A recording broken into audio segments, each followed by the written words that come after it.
Welcome back to The Quiet Drift. If you enjoy Willow's story, don't forget to subscribe to The Quiet Drift. You'll get a notification whenever a new episode is released. May 24th, 2026.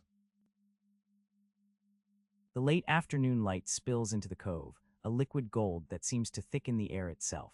It pours over the dark green of the forested headland, softening the sharp edges of the ancient firs and cedars, turning their topmost needles into a shimmering, almost ethereal haze. You watch from the cockpit of the Myra as the sun dips lower, its warmth a gentle presence on your skin, a counterpoint to the cool breath of the incoming tide. The surface of the water, usually a deep, shifting gray, now reflects the sky in 1,000 fractured pieces of amber and rose. Each ripple, each tiny swell created by a whisper of wind, catches the light and scatters it, so that the entire cove seems to shimmer with an inner luminescence.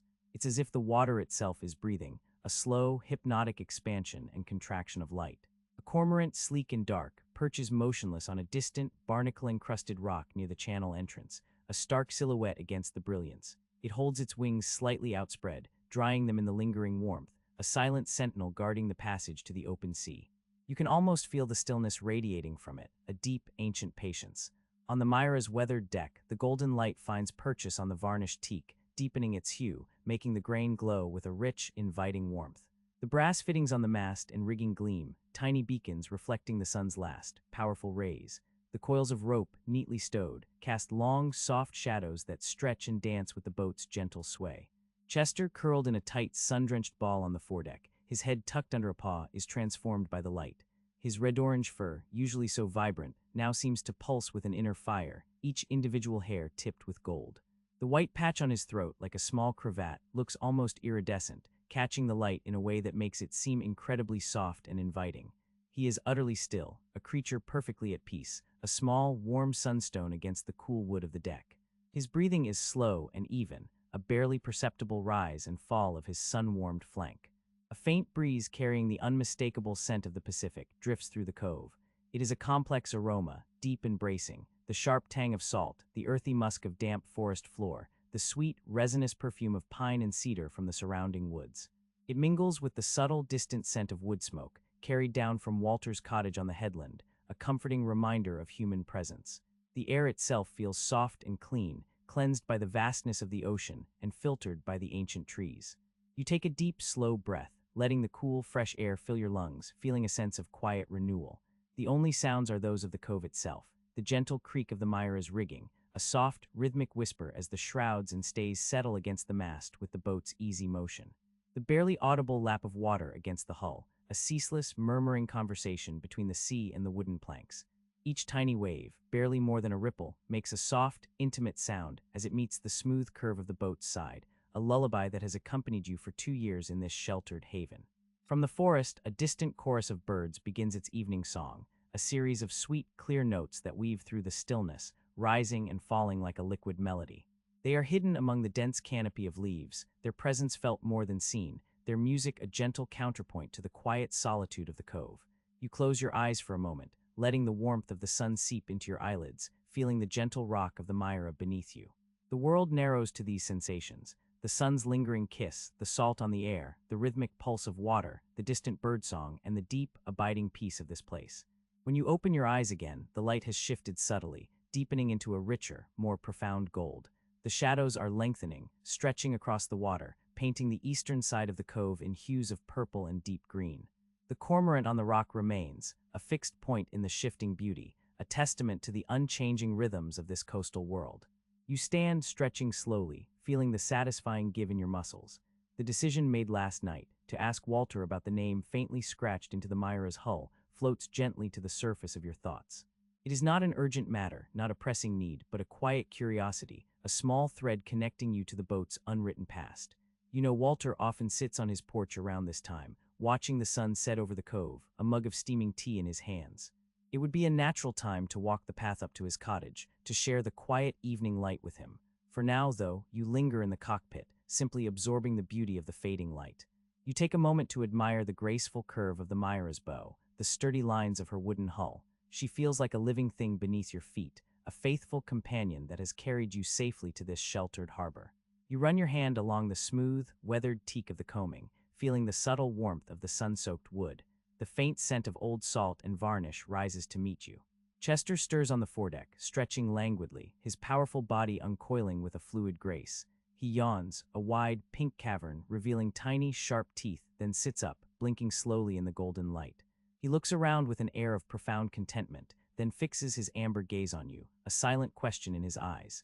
He is ready for whatever the evening may bring, whether it be a quiet meal, a walk in the woods, or simply the shared stillness of the boat. You reach down and stroke his soft fur, feeling the warmth of his body beneath your hand, the gentle rumble of a purr beginning deep in his chest. His fur is remarkably soft, almost silken, a testament to his hours of meticulous self-grooming. He leans into your touch, his head butts gentle, a soft affirmation of his presence. The aroma of the lavender and rosemary in the clay pots on the dock drifts up to you, mingling with the salt and pine. The herbs, carefully tended, are thriving in the mild coastal air, their green leaves vibrant and fragrant.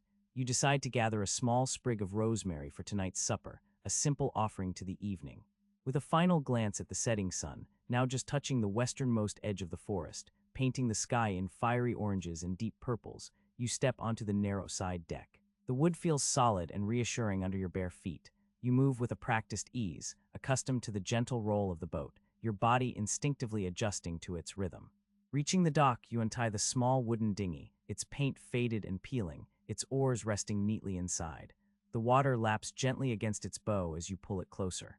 You step in, the dinghy shifting slightly under your weight, and push off from the dock, the oars dipping silently into the calm water. The small ripples from the oars spread outwards, catching the last of the golden light, creating fleeting patterns on the water. You row towards the small, rocky beach at the foot of the headland, where the path to Walter's cottage begins. The exertion is a pleasant one, a gentle rhythm of pull and release, the wooden oars smooth and familiar in your hands. The air grows cooler as the sun dips further, a crispness that invigorates rather than chills. As you approach the shore, you notice the water here is even clearer, revealing the smooth, gray stones and clusters of kelp swaying gently beneath the surface. Small crabs scuttle sideways across the wet sand as the dinghy glides in. You pull the dinghy up onto the sand, securing its painter to a gnarled piece of driftwood, its roots twisted like ancient rope. The path up to Walter's cottage is well worn, winding through tall grasses that brush against your legs, still warm from the day's sun. The air here is richer with the scent of earth and damp forest, a deeper, more grounded aroma than that on the water. Dragonflies, their wings a blur of iridescent light, dart through the air, catching the last of the sun's rays.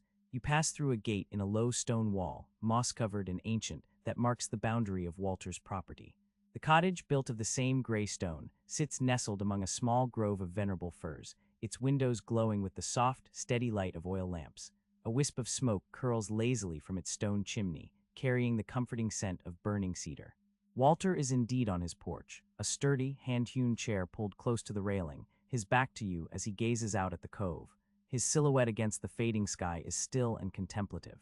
A mug rests on the railing beside him, a faint wisp of steam rising from it. You approach slowly, not wanting to disturb his quiet moment, the soft crunch of your boots on the gravel path the only sound.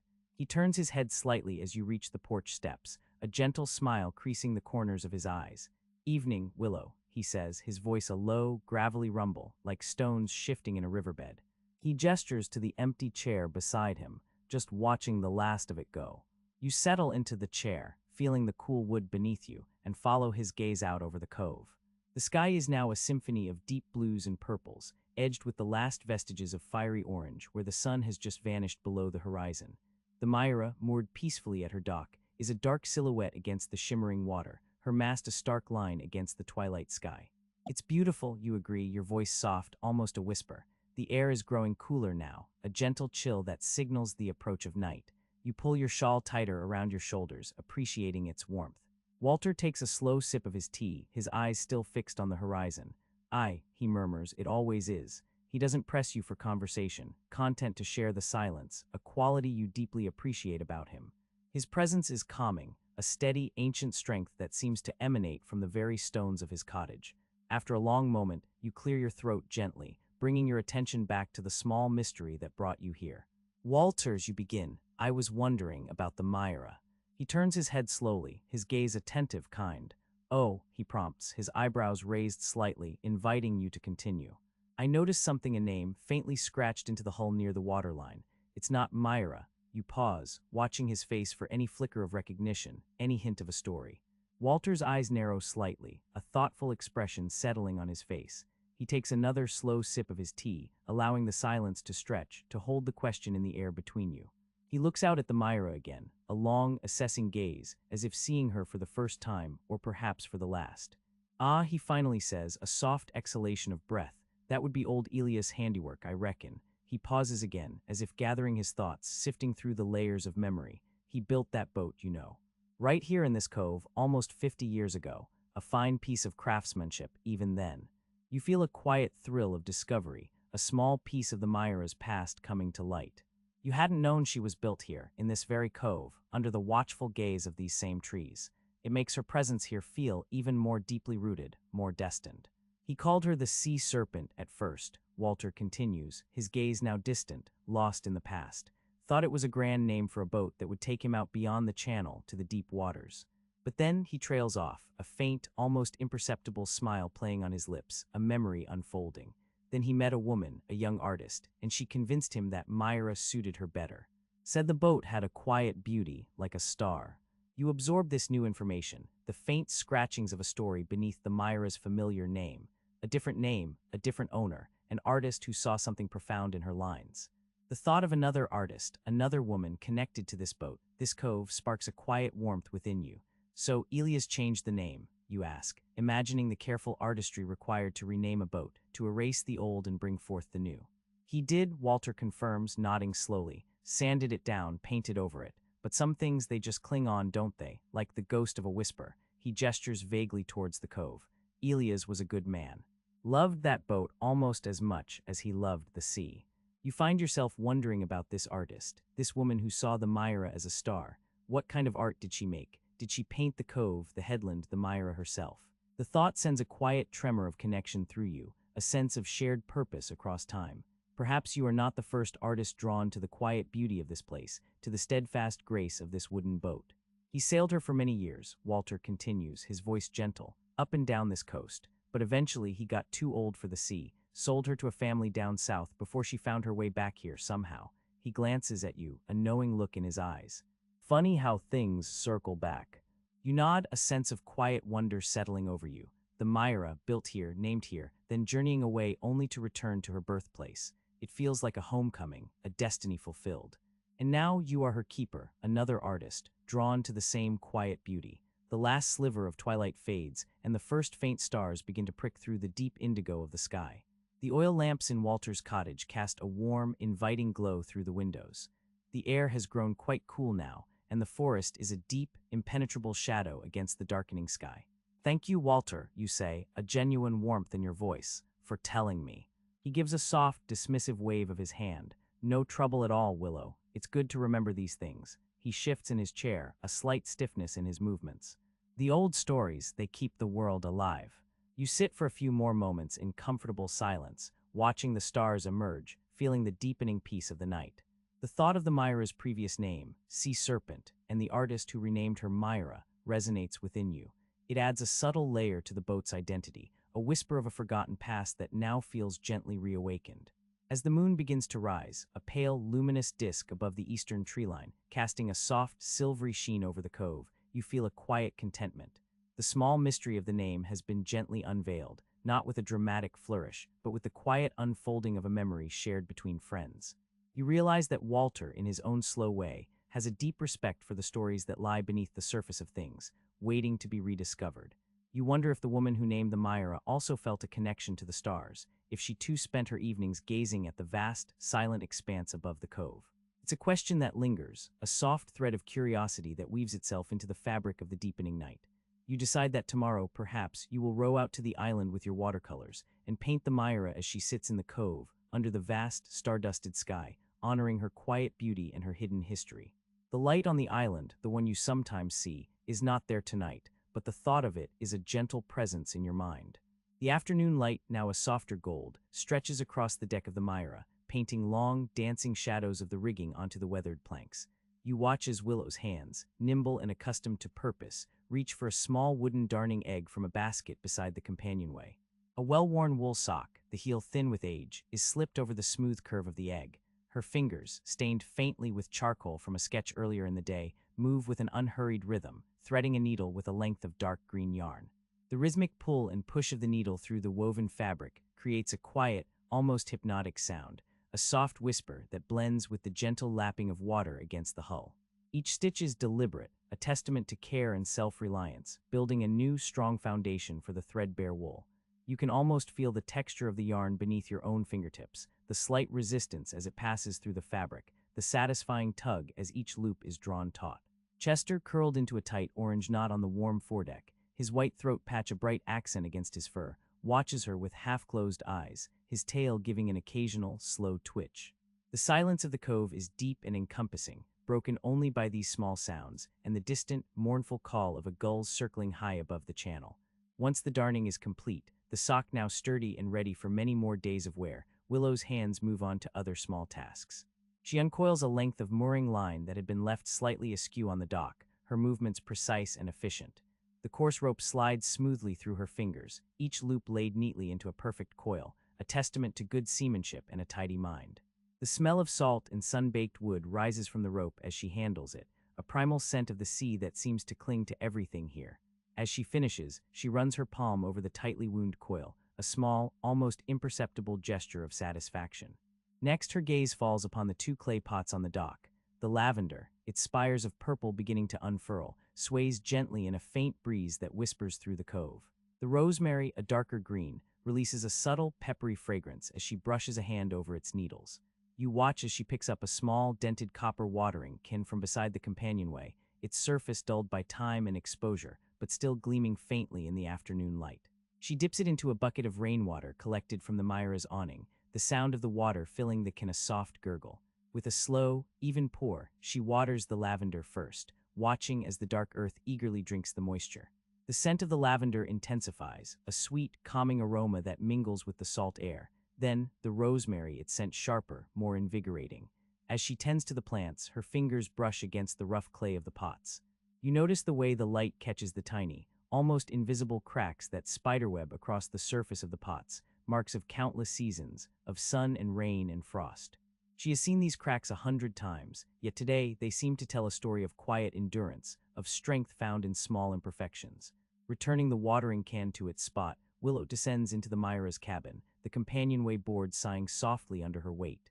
The air inside is cooler, carrying the faint scent of wood smoke and old books. You watch as she moves to the small cast-iron wood stove, its black surface radiating a residual warmth from the morning fire. With a small, brass-handled poker, she carefully stirs the dying embers, a soft shower of sparks dancing momentarily in the dim light before fading. A few small pieces of kindling, slender and dry, are added, then a split log of cedar, its pale wood promising a clean, aromatic burn. The satisfying thunk of the log settling into the firebox is a sound of home, of warmth to come. As the kindling begins to catch, a faint crackling joins the symphony of the boat. Willow closes the stove door with a gentle click, then turns her attention to the small propane galley. From a neat stack of ceramic dishes with their delicate blue flower patterns, she selects a bowl. Her hands move instinctively to the small pantry, reaching for a jar of dried lentils and a small tin of smoked salmon, both staples in her quiet life. The clinking of the jar against the shelf, the soft rustle of the dried lentils as they are poured into the bowl, are the sounds of an evening meal beginning to take shape. She fills a copper pot with fresh water from a hand pump, the rhythmic thump thump thump of the pump echoing briefly in the cabin. The water, clear and cold, flows into the pot with a soft splash. As she places the pot on the small propane burner, her eyes drift to a section of the varnished teak bulkhead. There, nestled between two shelves of books, is a small, framed watercolor she painted herself. It depicts the Myra at anchor in the cove, the headland rising steeply behind her, the channel a faint sliver of light in the distance. The colors are muted, soft greens and grays, capturing the subtle beauty of this place. She has looked at this painting countless times, but today, a new detail catches your eye and hers. In the painted water near the bow of the Myra is a tiny, almost invisible ripple, a suggestion of movement where the hull meets the surface.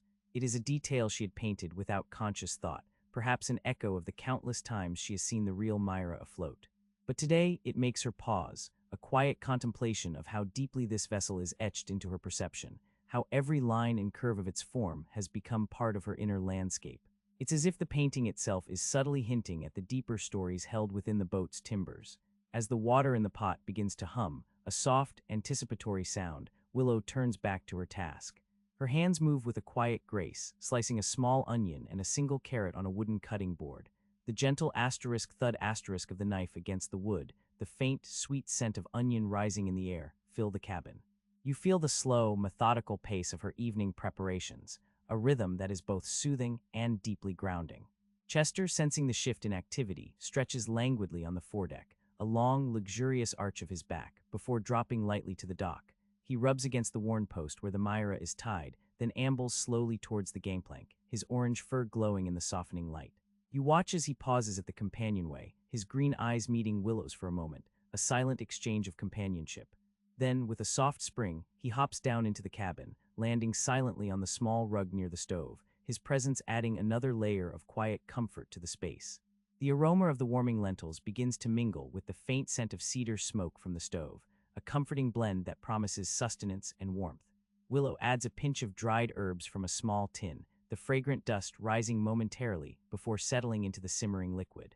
Her movements are economical, each action flowing smoothly into the next, a dance of domesticity learned over years of living in this small, contained world.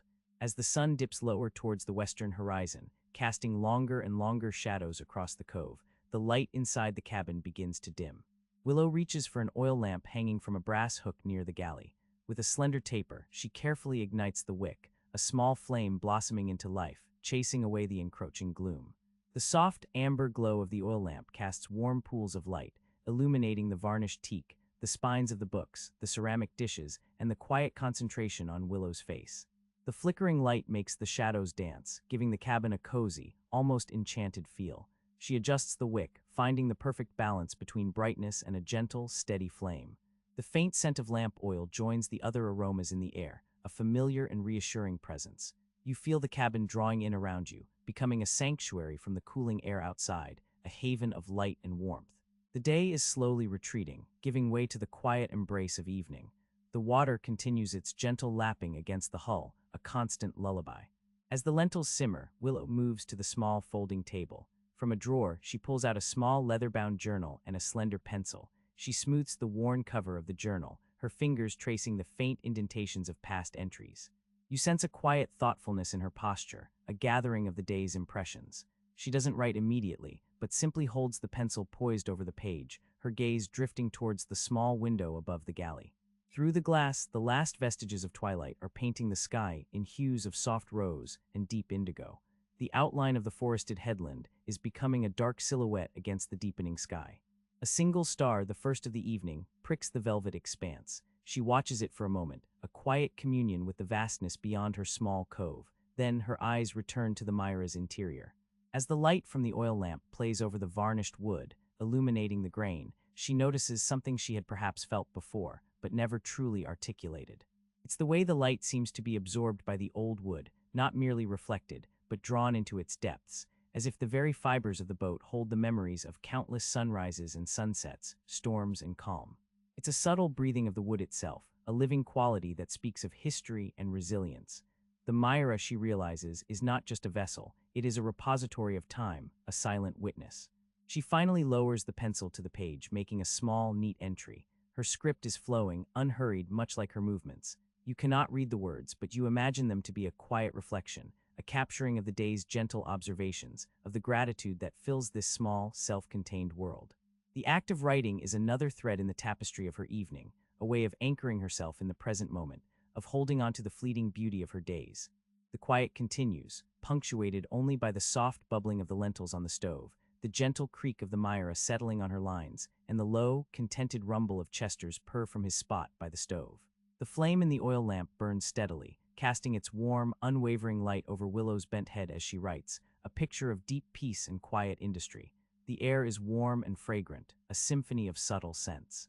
As the last light fades from the window and the stars begin to emerge in greater numbers, Willow closes her journal. She places the pencil carefully on top, a bookmark for tomorrow. The small tasks of the day are winding down, each one completed with a care that speaks of reverence for her surroundings. You feel the slow, steady rhythm of her life, a deliberate unfolding of moments, unburdened by haste or distraction. The promise of the evening meal, simple and wholesome, hangs in the air, a final offering of comfort as the darkness fully embraces the cove. The late afternoon light, which had held a soft, golden quality through the day, begins its slow transformation as the sun dips lower toward the western horizon. You watch from the Myra's deck, the gentle sway of the boat a continuous, lulling rhythm beneath your feet. The air, still holding the day's warmth, carries the faint scent of pine needles and salt, a familiar blend that has become the scent of this cove. Through the narrow channel that opens to the sea, the sky is a canvas shifting from the pale blue of day to an astonishing palette of golds and oranges. The surface of the water in the cove, which had been a shimmering silver in the full light, now begins to reflect these deeper hues. Streaks of molten gold stretch across the ripples, catching the last direct rays of the sun. Each small wave, as it lifts and falls, carries a flicker of that fiery light, like countless tiny lanterns dancing on the surface. Willow stands at the bow, her hands resting lightly on the varnished rail, her gaze fixed on the spectacle unfolding beyond the cove's mouth. You notice the way her silhouette is momentarily framed by the intense brightness, her hair catching a halo of light before the sun dips further. The air around you, once bright and clear, seems to thicken with color, as if the very atmosphere is absorbing the vibrant shades of the sky. The gold deepens into a rich, burnished orange, bleeding across the clouds that linger low on the horizon. These clouds, which had been indistinct smudges of white, are now edged in brilliant copper, their undersides illuminated with a fierce, fleeting intensity. The water in the channel responds in kind, no longer reflecting gold but a deep, fiery orange that seems to burn from within the depths. The gentle lap of water against the Myra's hull, a constant companion, seems to soften, becoming even more hushed as the light fades. A cool breath of air, a subtle shift, brushes past you, carrying the distinct coolness of evening. It rustles the leaves in the trees on the headland, a soft, sighing sound that blends with the distant cry of a gull circling high above.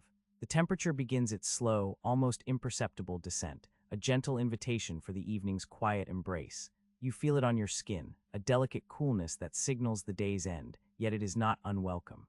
It merely deepens the sense of peace that settles over the cove. The orange of the sky melts into shades of rose and tender pink. These are not the vibrant, burning colors of the sun's direct light, but softer, more diffused hues that spread outward, painting the entire sky with a delicate wash. The clouds, once fiery, are now wisps of cotton candy, their edges softened, their forms blurring into the deepening twilight. The water, mirroring this transformation, takes on a pearlescent quality, reflecting the pinks and mauves with a gentle luminescence. The surface of the cove becomes a canvas of muted pastels, each ripple a stroke of soft color. Willow remains still, her posture relaxed, her quiet presence a part of the fading light. Chester, who had been curled in a patch of warmth on the foredeck, stretches languidly, a long, slow arch of his back, before settling again, his eyes half closed, observing the world with a languid curiosity. Even his movements seem to be in tune with the slowing pace of the evening. The pinks deepen to a soft lavender, then to a rich, deep violet, as the last vestiges of the sun disappear below the horizon. A deep blue, almost indigo, begins to creep in from the zenith, slowly claiming the sky.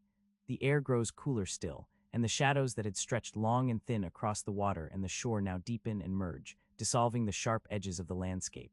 The trees on the headland, once distinct in their individual forms, now blend into a single dark mass against the paling sky. The first star appears, a tiny pinprick of light, almost shy, against the vast expanse of deepening blue. It hangs above the channel, a solitary beacon, delicate and distant. You watch it emerge, a quiet promise of the night to come and the vastness it holds. More stars begin to prick through the indigo, faint at first, then growing brighter, each one a diamond scattered across velvet. The sounds of the day, the rustle of leaves, the distant calls of birds, have now softened to a hushed murmur. The only clear sound is the gentle, continuous lapping of the water against the hull of the Myra, a sound that seems to become more intimate, more encompassing, as the world outside grows quieter. It is a lullaby, a steady, comforting presence in the growing stillness. The faint glow from Walter's cottage on the headland, a single warm point of lamplight, becomes more visible now against the darkening hillside. It is a familiar sight, a silent reassurance in the vastness of the natural world, a small anchor of human presence. You imagine Walter inside, perhaps stoking his own fire or reading by the light of an oil lamp, just as Willow will soon be doing. The deep blue of dusk settles fully over the cove. The air is cool and crisp, carrying the profound quiet of a wilderness evening. The trees on the surrounding hills are now impenetrable shadows, their forms softened by the deep twilight. The water, no longer reflecting the colors of the sky, is a dark, inky expanse, broken only by the shimmering reflections of the newly emerged stars. Each star, though distant, seems to cast a delicate, wavering silver thread onto the surface of the water, creating 1,000 tiny, shifting lights. Willow finally turns from the bow, her movements unhurried, a quiet grace in her bearing. She moves towards the companionway, her silhouette briefly outlined by the faint glow of the oil lamp already lit within the cabin. The warmth from the cabin, a subtle, inviting presence, begins to seep out into the cool evening air. The promise of the stove, of a simple meal, of a book by lamplight, all contribute to the gentle pull of the boat's interior. The last trace of light in the western sky, a faint whisper of deep violet, finally disappears, leaving the world enveloped in the soft, complete dark of a moonless night. The stars above, now countless and brilliant, seem to hang so close you could almost reach out and touch them. The air is still, save for the rhythmic breath of the sea and the gentle creak of the Myra's rigging in the imperceptible breeze. The world narrows to the comforting presence of the boat, the cool, fresh air, and the silent, watchful expanse of the night sky. The day has receded, leaving behind a profound sense of peace, a quiet completion, ready to yield to the gentle mysteries of the darkness. The last sliver of sun dips below the western horizon, taking with it the muted golds and soft lavenders that had painted the sky above the channel. A coolness begins to settle, a gentle hush descending over the cove as the evening breeze whispers through the pine boughs on the headland. You watch the last of the light fade, a deep, contemplative stillness filling the air. The faint cry of a distant gull echoes across the water, then silence again, broken only by the soft lapping of the tide against the hull. You turn from the companionway, stepping back into the cozy embrace of the Myra's cabin. The air within is already carrying the faint, comforting scent of wood smoke, a memory of the afternoon fire now banked low in the cast-iron stove. The small space, usually bright with the reflected light of the sun on the water, now feels like a hollow of deepening shadows. Your hand finds the cool brass of the oil lamp hanging above the small folding table. With a practiced movement, you lift the glass chimney, the wick already trimmed from this morning. The scrape of the match is a surprisingly loud sound in the quiet, then a small bloom of flame, a hesitant flicker before it steadies. You lower the chimney back into place, and the flame elongates, throwing a warm, trembling light across the cabin. Immediately, the familiar space transforms. The varnished teak paneling on the bulkheads and ceiling gleams with an amber warmth, reflecting the lamp's glow in shifting patterns that dance with the gentle rock of the boat. Shadows soften and deepen in the corners, playing across the built-in bookshelves filled with their quiet rows of spines. The small galley, with its two-burner propane stove, takes on a burnished richness, the copper pots hanging on their hooks catching the light in warm, muted glints. The ceramic dishes with their small blue flowers, stacked neatly in their rack, seem to bloom in the sudden brightness. The light casts long, wavering shadows across the narrow, sleeping berth tucked into the bow, making the folded woolen blanket seem even more inviting.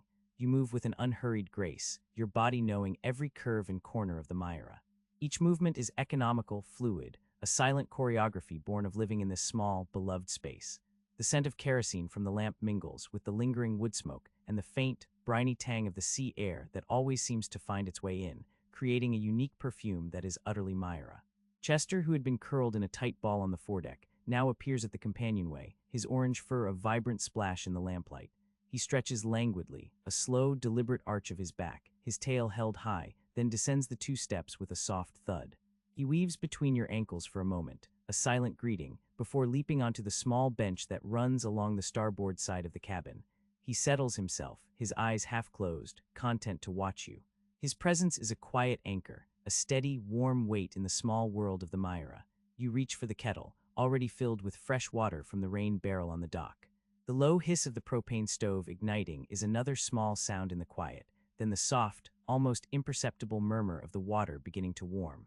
While the kettle comes to a boil, you gather the ingredients for your simple evening meal. A loaf of hearty, crusty bread, still warm from the small bakery in the village, rests on the folding table. You slice it with a well-worn knife, the aroma of yeast and baked wheat filling the air. From a small larder beneath the counter, you retrieve a ceramic bowl, already holding a thick, warming stew made with root vegetables and lentils, cooked slowly on the wood stove earlier in the day. The copper pots gleam as you lift the lid from the stew pot, a cloud of fragrant steam rising, carrying the earthy scents of carrots, potatoes, and savory herbs. You ladle a generous portion into your bowl, the rich, dark color a comforting sight. You carry the bowl and a slice of bread to the small folding table, setting them down with care. The steam from the stew rises into the lamplight, swirling and dancing, catching the light in tiny, ephemeral clouds. Before you eat, you pause, your head bowed slightly, a silent moment of gratitude for the warmth, the food, the shelter of the Myra. It is a quiet ritual, a simple acknowledgement of the blessings of this solitary life. Then you begin to eat slowly, savoring each mouthful. The stew is hearty and satisfying, warming you from the inside out. The bread is dense and flavorful, a perfect accompaniment. As you eat, your gaze drifts around the cabin, familiar with every curve of the hull, every polished surface. The lamplight throws the shelves of books into soft relief, the spines a comforting collection of stories and knowledge. There's a well-thumbed volume of poems, a sturdy guide to constellations, an old copy of Moby Dick, its pages yellowed with age. You often wonder about the stories held within those books, not just the words on the page, but the hands that held them before you, the eyes that read them by lamplight or sunlight, perhaps in another cove on another boat long ago. Your eyes settle on a small, recessed shelf tucked just above the forward end of the galley counter. It's barely big enough for 2 or 3 small items, and usually holds a smooth river stone you found on the beach, and a tiny, intricate carving of a sleeping bird Walter once gave you. But tonight, something else catches your eye. Tucked behind the river stone, half hidden, is a small, flat piece of sea glass you don't recall ever seeing before. It's about the size of your thumbnail, an opaque, milky white, softened and smoothed by years of tumbling in the waves. It has an unusual, almost pearlescent shimmer to it, unlike any other sea glass you've collected. You reach out, your fingers closing around it. It feels cool and smooth, almost silken, a tiny, perfect oval. You turn it over in your palm, letting the lamplight play across its surface. It's not quite white. There's a faint, almost ethereal blue visible within its depths when held at just the right angle. A small frown touches your brow. You're certain you've never seen this particular piece of sea glass before. Your collection, mostly shades of green and brown, is in a small wooden box under your berth. You remember each piece, where you found it, the day, the feel of the sand. This one is entirely unfamiliar. You hold it up to the light, turning it slowly. It's so delicate, so perfectly formed. Where did it come from? Did it perhaps get tucked into your pocket unknowingly, swept up with something else? You consider the possibility, but dismiss it. You are meticulous about your small treasures. You would remember finding something so unique. A quiet thought surfaces, unbidden. Is it possible it was here before? The question hangs in the air, not alarming, but gently curious. You think of the other things aboard the Myra that have surfaced over time, the rolled chart under the berth with its mysterious pencil crosses, the old tin with letters you've never opened, the faint names scratched into the hull. You've grown accustomed to these small, unexplained details, almost as if the Myra herself is slowly revealing her past, piece by quiet piece. This piece of sea glass feels different, though, so small, so easily overlooked. Yet it gleams with an almost intentional presence now that you've noticed it. Perhaps it was always there, tucked away, simply waiting for the right moment to reveal itself. Or perhaps it was left by someone else, someone who once called the Myra home, someone who sailed these waters before you. The thought brings a quiet warmth, a sense of connection to a past you can only imagine. You finish your stew, the warmth spreading through you, and place the small piece of sea glass carefully on the table beside your bowl. Chester, who had been dozing, lifts his head, his golden eyes blinking slowly in the lamplight. He stretches a paw, extending and retracting his claws against the varnished wood of the bench, a soft, rhythmic scratching sound. You rise to clear your dishes, the movements fluid and practiced. The small world of the galley is perfectly organized. Everything has its place. The ceramic dishes are washed in a basin of warm water, dried with a linen cloth, and returned to their rack. The bread is carefully wrapped, the knife cleaned. The lamp casts your shadow, elongated and dancing, across the cabin walls as you move. Later, as the last of the embers in the stove glow a faint orange, casting a soft, rhythmic pulsation of warmth into the cabin, you settle into the berth. The lamplight is lower now, turned down to a gentle flicker, casting a soft, golden hush over everything. Chester, ever present, leaps lightly onto the berth, circling once before settling at your feet, a comforting, purring weight. His rumbling purr is a low vibration, a steady rhythm that syncs with the gentle sway of the Myra on the tide. You pull the woolen blanket up to your chin, its familiar weight a comfort. The small piece of sea glass still rests on the folding table, a tiny, luminous mystery in the dim light. You can see it from where you lie, a faint, milky gleam. You wonder briefly about its journey, where it came from, and how it came to be tucked away on that small shelf. Did someone place it there intentionally, a small memento? Or did it simply find its way there, a gift from the sea, waiting to be discovered? The question, like the quiet lapping of water against the hull, is soft and unpressing, a gentle thread woven into the fabric of the evening. The last sliver of twilight has long since vanished, leaving the cove in a deep, inky blackness. Inside the Myra, the soft glow of the oil lamp casts dancing shadows, but outside, the world is hushed and vast. You watch as the lamp's warm light spills from the small portholes, painting soft rectangles on the dark, unruffled surface of the water. A gentle breeze, cool and carrying the distinct scent of pine and salt, whispers through the rigging, a quiet, rhythmic hum against the deeper silence of the night. The stars, countless and impossibly bright, begin to prickle the sky. They are not merely pinpricks of light here. They are vast, shimmering fields, reflecting in the glassy surface of the cove with an almost perfect clarity. It's as if the sky itself has fallen into the water, creating a dizzying, beautiful inversion that pulls your gaze upward and then down again, blurring the line between the celestial and the earthly. You can almost feel the cool breath of the immense darkness beyond the trees, a soothing counterpoint to the enclosed warmth of the cabin. You rise slowly from your seat at the small folding table, the faint creak of the floorboards a familiar sound in the quiet. Chester, who has been dozing in a sunbeam that no longer exists, stretches languidly, his white cravat a soft contrast against his orange fur, before settling back into a tighter ball. You push open the companionway hatch, the polished wood gliding smoothly on its runners, and step out onto the small aft deck. The air is immediately cooler, fresher, carrying the dampness that signals the approach of the Pacific fog. The narrow planks of the deck are cool beneath your bare feet, and you lean against the varnished rail, drawing in a deep breath. The Myra shifts almost imperceptibly with the gentle swell, a quiet rock that is more a sigh than a movement. The distant, dark shape of the island, about 400 meters across the water, is now just a deeper shadow against the slightly lighter band of the horizon. Its familiar contours are swallowed by the night, leaving only its presence, a steadfast anchor in the vastness. The only sounds are those of the cove at night, the soft, insistent lapping of water against the Myra's wooden hull, a gentle, hypnotic rhythm that has lulled you to sleep countless nights. The wind, now a little stronger, sighs through the tall masts of the surrounding trees on the headland, a sound like distant surf, constant and comforting. Somewhere, far off in the ancient forest, a barred owl calls, its distinctive hoot echoing through the stillness, a solitary voice in the immense quiet. Then from closer, perhaps from the small island itself, you hear the soft rustle of leaves, a tiny whisper of life in the darkness. You notice the faint, pearlescent haze beginning to form at the mouth of the channel, a soft, ethereal mist slowly creeping inland. It's the fog, a frequent visitor to this coast, a soft blanket that will soon envelop the cove, muting all sounds, softening all edges, creating a world of muffled beauty. You can already feel its delicate touch on your skin, a coolness that feels less like cold and more like a gentle caress. The stars, so brilliant moments ago, begin to shimmer and soften around their edges, their light becoming diffused, as if seen through a silken veil. This life, you think, as you gaze out into the encroaching mist, is unlike any you had ever imagined. 2 years ago, when you sailed the Myra alone up this coast, seeking something you couldn't name, you hadn't known what you would find. You hadn't known this cove, this silence, this profound sense of belonging. The journey had been long, the reasons for leaving unspoken, tucked away in the deepest corners of your heart, like the rolled chart and the old tin of letters beneath your berth. But here in this quiet eddy of the world, those reasons no longer felt like burdens. They felt like distant memories, softened by the salt air and the passage of time. There's a deep, quiet gratitude that unfurls within you, a warmth that spreads through your chest like the gentle heat from the wood stove. It's not a dramatic feeling, not a surge of joy, but a deep, abiding contentment. It's the peace of knowing you are exactly where you are meant to be, at this moment, under these vast, star-dusted skies. The Myra, with her creaking timbers and the name scratched faintly into her hull, feels less like a vessel and more like a home, a living, breathing companion in this quiet existence.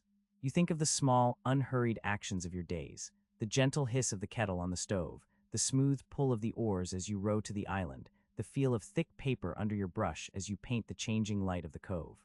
Each moment is imbued with a quiet significance, a mindful presence that the world outside this cove often forgets. There's a richness in the simplicity, a profound beauty in the absence of urgency. The fog continues its gentle advance, softening the reflections of the stars, transforming the distant tree line into a blurred, indistinct mass. You can almost taste its dampness on your tongue, a clean, earthy taste that is unique to this coast. The world outside the Myra is slowly disappearing, becoming a soft, indistinct canvas of grays and deeper blacks. It's a beautiful surrender to the elements, a quiet embrace of the natural world. You consider the name faintly scratched into the Myra's hull, the one you had decided to ask Walter about tomorrow. It's a small mystery, a quiet thread in the fabric of this life, and it doesn't feel urgent or demanding. Instead, it feels like another gentle invitation, another layer to uncover in this deeply rooted existence. The thought brings a small, soft smile to your lips. You wonder who had scratched it there, what story it held, what echoes of a past life it carried. It feels like a secret held by the Myra herself, a whisper from a previous journey. The air grows cooler still, and you pull your shawl tighter around your shoulders.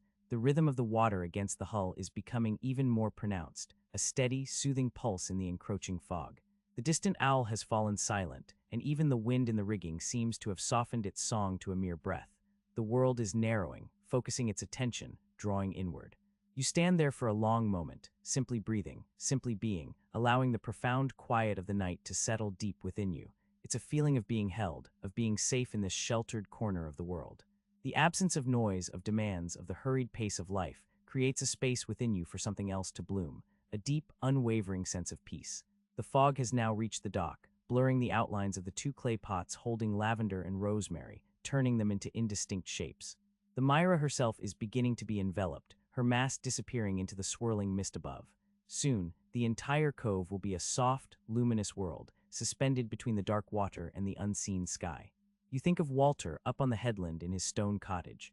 You wonder if he, too, is watching the fog roll in, perhaps sitting by his own fire, listening to the same sounds. There's a connection there, a shared understanding of this particular beauty, this quiet rhythm of life. His occasional, gentle references to whoever was here before echo softly in your mind, another whisper of history, another thread to follow. You know he holds stories, just as the Myra does, just as the cove itself seems to.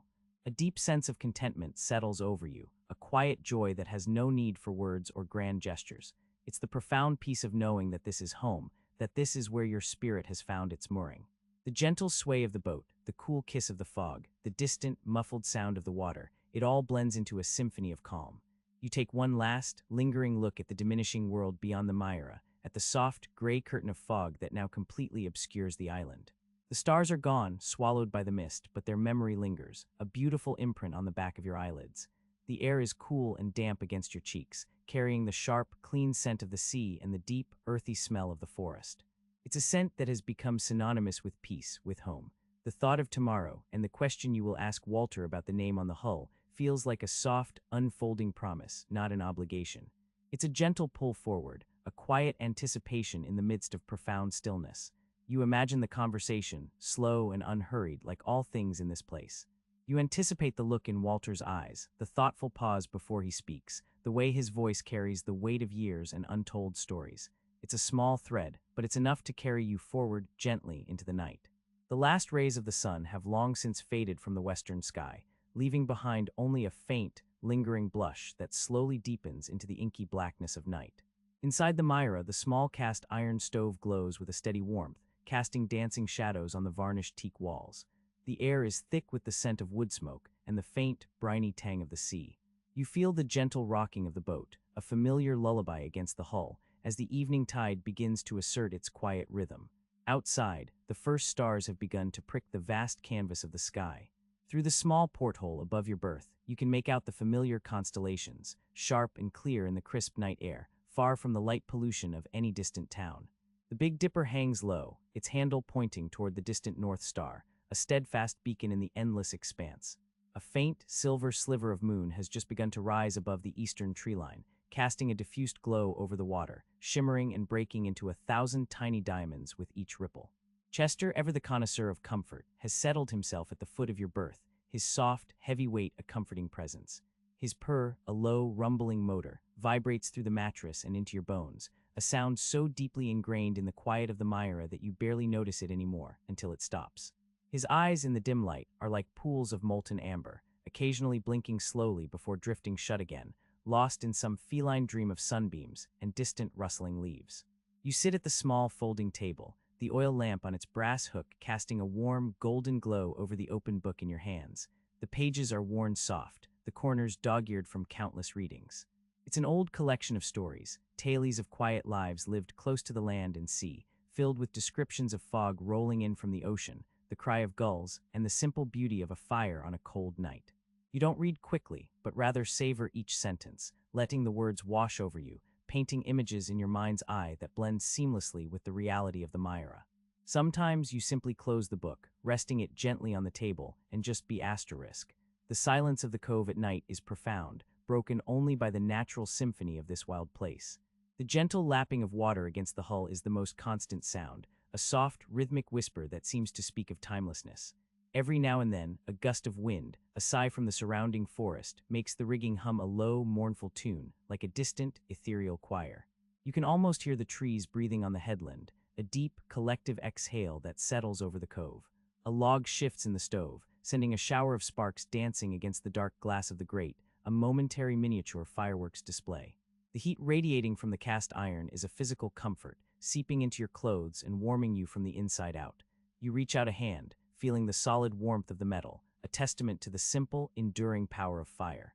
Earlier in the day, when you had walked the path up to Walter's cottage to deliver the freshly baked bread you had made, you had mentioned the name on the hull, the faint, almost erased letters beneath the waterline. Walter had listened, his eyes, the color of a stormy sea, fixed on some distant point beyond your shoulder. He had simply nodded, a slow, deliberate movement, and said, "Aye, that's an old name."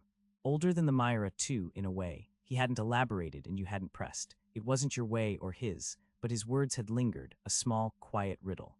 Older than the Myra, too, in a way. You turn the phrase over in your mind now, in the quiet of the cabin. The Myra, as far as you know, has always been the Myra. She was named that when you found her, and you saw no reason to change it. Her lines are classic, her wood grain showing the passage of many seasons.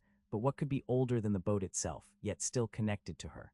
Was it a name from a previous life, a different vessel entirely? Or was it something deeper, a secret history etched not just into the wood, but into the very spirit of the boat?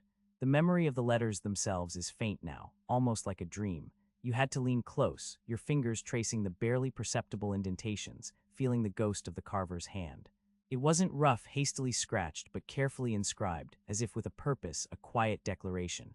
It was a woman's name, you recalled, though you couldn't quite bring it to mind in the present moment, only the feeling of its gentle curve. You gaze out the porthole again. The moon has climbed higher, bathing the surface of the cove in a soft, ethereal light. The dark mass of the island, rising from the center of the cove, looks like a slumbering beast, its ancient trees silhouetted against the pale sky.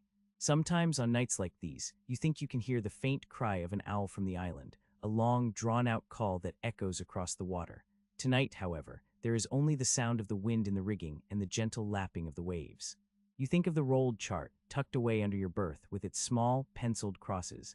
You haven't looked at it in months, not since you first discovered it, a silent testament to someone else's journey. And the old tin with the letters you've never opened. They sit, these small mysteries, like pebbles collected on a beach, each holding its own silent story. You don't feel compelled to solve them, not with any urgency. They are simply there, a quiet backdrop to your days and nights, adding a gentle texture to the fabric of your life here. The fire in the stove has settled into a deep, steady burn. The embers glow a rich orange through the grate, a miniature universe of warmth and light. You can hear the crackle of the wood, a soft, comforting sound, like a contented sigh. The air in the cabin is warm, almost too warm now, and you push the small damper slightly closed, slowing the burn, conserving the precious fuel. Chester stretches, a long, languid movement that starts at his nose and ripples all the way to the tip of his tail. He lets out a soft, contented chirp, then curls back into a tighter ball, his head tucked under his paws. He is a creature of deep contentment, and his presence is a constant reminder of the simple joys of this life. You reach for your sketching pad and a pencil, letting your fingers find their way. You don't have any particular subject in mind, but the act of drawing, of making marks on paper, is a soothing ritual. Perhaps you'll sketch the lines of the Myra's bow from memory, or the silhouette of the headland against the dawn sky, or perhaps just the simple curve of a wave, catching the moonlight. The pencil moves slowly, deliberately, creating soft, feathery lines that seem to emerge from the paper itself. The quiet deepens further as the hours pass. The gentle rocking of the Myra becomes more pronounced as the tide continues its slow work. You feel the subtle shift beneath you, the boat responding to the invisible forces of the ocean, a living thing breathing with the sea. This deep connection to the water, to the rhythm of the tides and the wind, is one of the things you cherish most about living here. It grounds you, anchors you to something ancient and true. The phrase older than the Myra, too, in a way asterisk comes back to you, a gentle echo in the stillness. It's not an urgent question, but a quiet thread, something to hold in the back of your mind as you drift towards sleep. A pleasant mystery, like the distant cry of a night bird you can't quite identify, or the scent of a wildflower carried on the breeze from the forest. It doesn't demand an answer, only presence. You close your eyes for a moment, letting the sounds and sensations of the Myra wash over you. the soft hiss of the oil lamp, the rhythmic lapping of the water, the deep purr of Chester. You feel the warmth of the stove, the gentle sway of the boat, the solid wood beneath your feet. It is a world contained, complete, and utterly peaceful. The thought of tomorrow, and perhaps asking Walter a little more about the name, is a soft, comforting idea. Not a pressure, but a quiet possibility. It's a thread connecting this peaceful night to the promise of the coming day, a gentle continuity in the quiet drift of time. For now, in this moment, the unanswered question is simply another note in the deep harmony of the night, a quiet invitation to wonder, to simply be. The deep night settles over the cove, a blanket woven from silence and shadow. It is a stillness that is not an absence, but rather a profound deepening of the world around you, as if the very air has grown thicker, holding every subtle sound close. You notice this as you bank the embers in the cast iron stove, the gentle clink of the poker against the grate seeming to resonate in the quiet, then fading, absorbed by the wood-paneled cabin. The last sparks dance briefly, a constellation of tiny dying suns, before settling into a soft, orange glow behind the mica window. The warmth from the stove seems to wrap around you, a palpable presence in the cool cabin air, a memory of the day's fire. Outside, the air has grown heavy with moisture. A soft, cool breath drifts in through the open companionway, carrying with it the unmistakable scent of the sea and damp earth. You can feel it on your skin, a fine, almost imperceptible mist.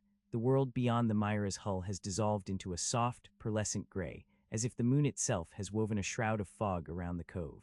It clings to the water, obscuring the distant treeline, making the world feel small and intimate, centered entirely on the gentle sway of the boat. The Myra herself seems to respond to this profound stillness. Her timbers, warmed by the day's sun and the cabin's fire, now release their heat slowly, subtly, with the occasional, almost imperceptible creak. It is the sound of a living thing settling into sleep, a sigh of contentment from the old wood. The gentle lapping of the water against the hull, which during the day might be a playful murmur, has now transformed into a rhythmic, hypnotic whisper. It is the sound of the ocean breathing, a lullaby against the planks just inches from your ear.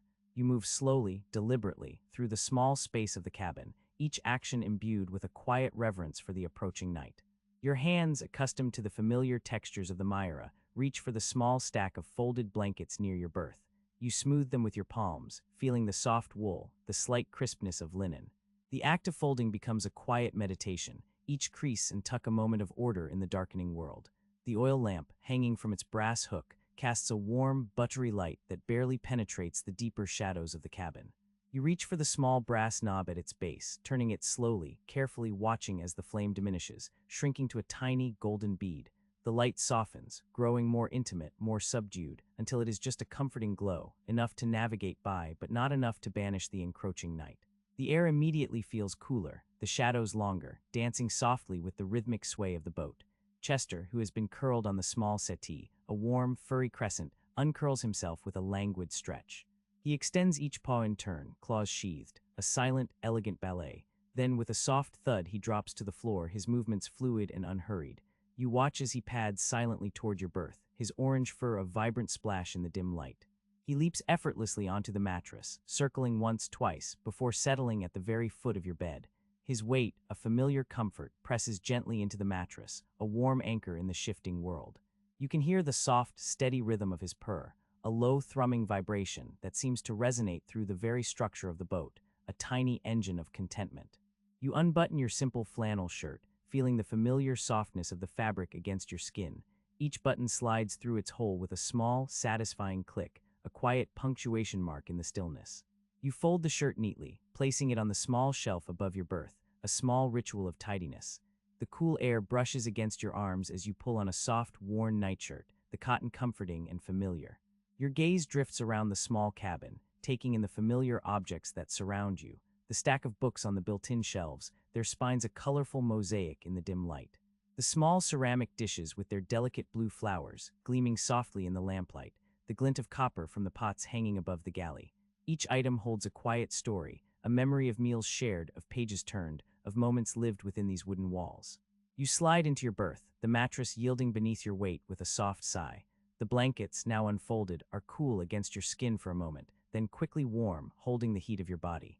You arrange them around you, pulling them up to your chin, feeling their comforting weight. The gentle sway of the boat becomes more pronounced now, a subtle rocking motion that is both calming and hypnotic. It is the rhythm of the tide, the breath of the sea, carrying you gently towards sleep. Your mind, though settling, still holds the image of the name scratched into the Myra's hull. It is a quiet question, a faint whisper from the past, waiting to be answered. You close your eyes, but the image persists, a faint etching in your mind's eye. The thought of asking Walter tomorrow brings a small, quiet sense of anticipation, a gentle thread connecting this deep, still night to the promise of the coming day.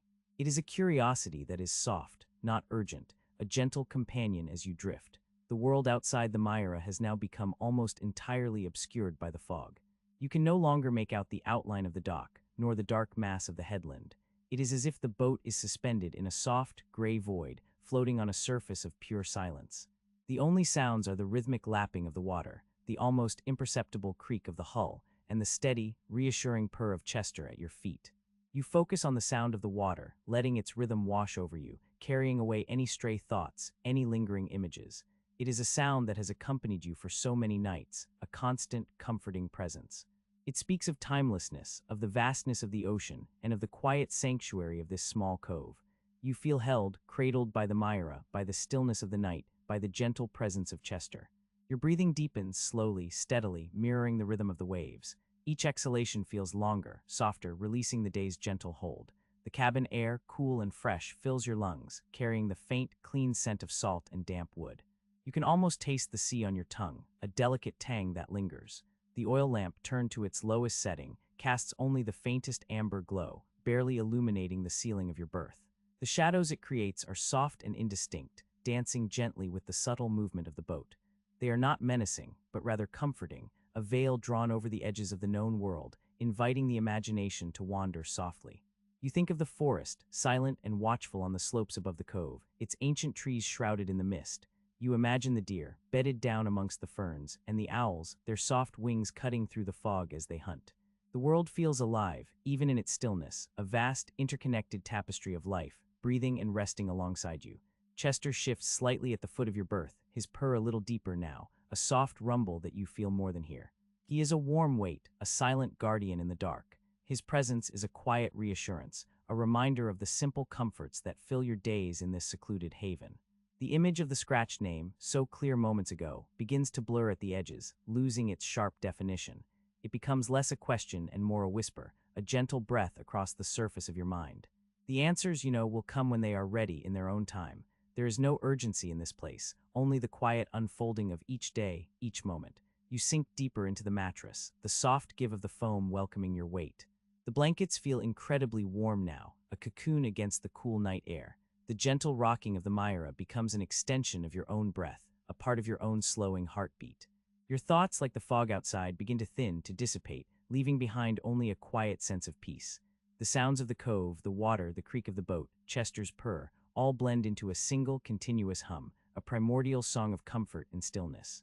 You are drifting, held in the gentle embrace of the Myra, the night, and the quiet magic of the cove. The world beyond your berth recedes, becoming a distant, dreamlike hum. You are entirely present, entirely at peace, entirely ready for the deep, restorative sleep that now beckons, a soft, velvet darkness waiting to enfold you. The soft weight of the wool blanket settles over you, a familiar comfort against the cool night air that seeps just barely through the closed hatch. You adjust your shoulder, finding the hollow in the small mattress that perfectly cradles your form, a shape worn smooth by countless nights. The scent of wood smoke still clings faintly to your clothes, a warm, earthy memory of the fire that now breathes only embers in the cast iron stove. Each inhalation draws in the mingled aromas of old wood, salt air, and the faint, sweet trace of lavender from the small sachet tucked beneath your pillow. Chester, a warm, purring weight, shifts once at the foot of your berth, his soft rumbling a deep, resonant hum that vibrates through the mattress and up through your legs. It is a sound as old and comforting as the rhythm of the waves, a living current of peace. You can feel the gentle, almost imperceptible rise and fall of his breathing, perfectly attuned to your own. His presence is a quiet anchor in the vastness of the night, a small, vibrant core of warmth.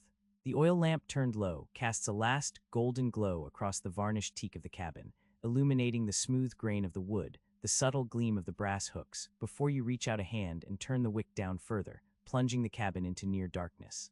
Only the barest hint of light now remains, a dying ember in the lamp's glass, a tiny star in the intimate universe of your berth. The world outside narrows to the intimate sounds of the Myra. The water sighs against the hull, a soft, ceaseless whisper, a gentle lapping that speaks of movement and stillness all at once. It is the heartbeat of the cove, a steady rhythm that cradles the boat and you within it in a timeless sway. The wooden timbers creak softly, an ancient language of settling and shifting, a familiar voice in the dark. The darkness deepens, soft and enveloping, a velvet cloak drawn around you. Your eyes, accustomed now to the dimness, trace the faint outlines of the cabin ceiling, the curve of the hull above you, a protective shell. The sounds of the night filter in, softened by the wood. A distant owl's hoot, mournful and slow, fading into the rustle of leaves on the headland. The wind, a mere breath now, whispers through the rigging, a high, thin song that soon dies away, leaving only the water against the hull. You close your eyes and the world behind your eyelids is a soft, shifting canvas of deepening blues and purples. The warmth of the blanket spreads, a gentle tide, seeping into your muscles, releasing the last remnants of the day's quiet activities. Your breath slows, deepening, each exhalation a release, a letting go. The scent of salt and pine, carried on the faintest draft through the companionway, drifts in, a fresh, clean promise of the sea just beyond the channel. It is a world of quiet textures and soft sounds, a world that holds you. The Myra breathes around you. It breathes with the water breathes with the tide breathes with the moon. You are part of this breathing, this slow, rhythmic pulse of the world. Each tiny movement of the boat is a lullaby, a gentle rock, a quiet sway. You are held, you are safe. The cedar of the hull, the warmth of the wood, the gentle rocking, always the gentle rocking. Chester purrs, a soft hum, a deep, quiet thrum. It vibrates through the mattress, it vibrates through your body, a soft, steady vibration, a warm vibration. You are warm, you are held, the blanket is soft, the air is cool. The contrast is comforting, the cool air, the warm blanket, the cool air, the warm blanket. The sounds of the cove drift in, the distant murmur of the sea, a deep, slow breath beyond the channel. A single cricket chirps, then another, then silence. The forest is quiet, the forest is still. The trees stand sentinel. The trees watch over the cove. The cove holds the Myra holds you. You drift, you float. The world is soft edges. The world is soft sounds. The water against the hull. The water against the hull. A rhythmic whisper, a ceaseless murmur. It pulls you down. It pulls you deeper, down into warmth, down into stillness. The day unravels. The moments dissolve. The brushstrokes of the watercolor, the steam rising from your tea, the quiet conversation with Walter, the taste of freshly baked bread. They are soft impressions, fading now like images on old film, blurring into a gentle haze. The details recede, the feelings remain, gratitude, peace, quiet wonder, the gentle pull of the tide, the gentle pull of sleep. They are one, they are the same, a slow, steady current, carrying you away, carrying you inward. The world outside, the world of light and tasks and thoughts recedes. It is a distant shore. You are drifting away. You are drifting in. The scent of the sea, the scent of the forest, they mingle in the air, a deep natural perfume. It is the breath of this place. It is the breath of your home, the wood of the Myra, an old, kind friend. It creaks a lullaby. It sings a soft song. The boat holds you. The boat protects you. Chester's purr, a steady pulse, a living warmth. It anchors you. It softens the edges. It is a thread of connection, in the quiet dark, in the gentle sway. A small, warm heart, beating with yours, beating with the Myra, beating with the cove, the water, always the water, a soft caress, a gentle rhythm. It washes away the day. It washes away thought. It leaves only peace. It leaves only stillness, the gentle rocking, the slow, deep breath. Your thoughts begin to fragment, like autumn leaves drifting on a pond. They turn, they spin, they settle, then they dissolve, a flash of sunlight on the water, the taste of salt on your lips, the feel of the warm mug in your hands. Fading, softening, the memory of the scratched name on the hull, a faint image, a quiet question. It drifts through your mind, not urgent, not demanding, just there, a soft presence, a gentle thread. To be picked up again, tomorrow, in the light, in the morning, but not now, now only the breath, only the warmth, only the sway. The world narrows to the berth, to the blanket, to Chester's weight. To the sound of the water against the hull, the soft, ceaseless whisper, the gentle, rhythmic sigh. The dark is complete now. The last spark in the lamp has died. The embers in the stove are black. The world is utterly still, save for the Myra's soft breathing and the deep, contented thrum of Chester's purr. This day is folded shut, like a book laid gently on a bedside table. It is done. It is complete. As you drift on the very edge of sleep, a final, quiet thought surfaces, soft and fleeting as a moth's wing. It is the image of the gulls you saw today, circling high above the island, their white wings catching the late afternoon sun. They seem to be watching something, always watching. You wonder what they see from so high above. You will watch them tomorrow. You will watch the island. The thought dissolves and you are asleep. This is the end of today's episode. Did you listen to the whole story? Share your experience in the comments. Don't forget to subscribe to The Quiet Drift. We'll be back tomorrow. Until then.